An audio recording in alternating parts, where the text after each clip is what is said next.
करेंगे जो नवोदय और सैनिक स्कूल में पढ़ाया जाता है।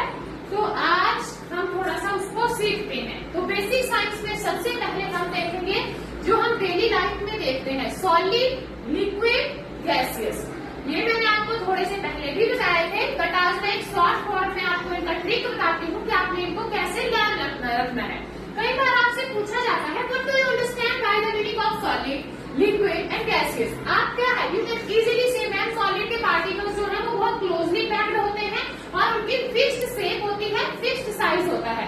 लिक्विड के पार्टिकल की शेप जो है वो अकॉर्डिंग टू वो कंटेनर ले लेता है, उसकी जो शेप है वो फिक्स नहीं होती। गैसेस के जो मॉलिक्यूल्स हैं वो दूर दूर होते हैं। इस तरीके से आप एक्सप्लेन कर देते हैं, बट हमको इसको थियोरेटिकली समझना है, अपने अच्छे दिमाग के पर्पज से समझना है। मल्टीपल चॉइस में पूछा जाता है the particle of the solid are, option 1 होगा क्लोजली पैक्ड, फिर होगा दूसरा ऑप्शन होगा लूज पैक्ड, तीसरा ऑप्शन होगा not, neither, never, combine these molecules and fourth होगा नन ऑफ दीज।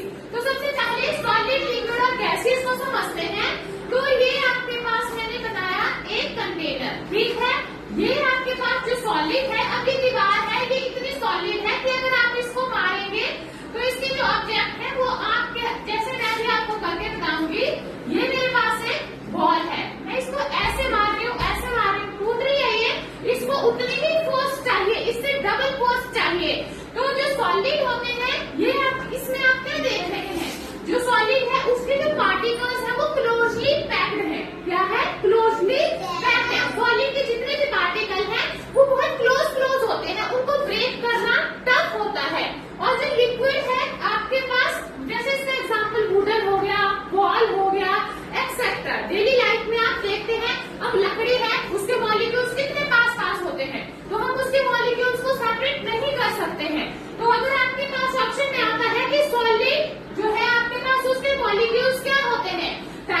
कि आपकी जो क्लास लगती है डेली थोड़े मतलब 25 से 30 मिनट की, तो उसमें आपको अब मैं आपको एक असाइनमेंट दूंगी, तो अभी आपने ये सॉल्व करनी है, ये पूरी असाइनमेंट मल्टीपल चॉइस डाली है मैंने उसमें, तो आपने वो सॉल्व करने हैं। ओके, ठीक है। नमस्कार।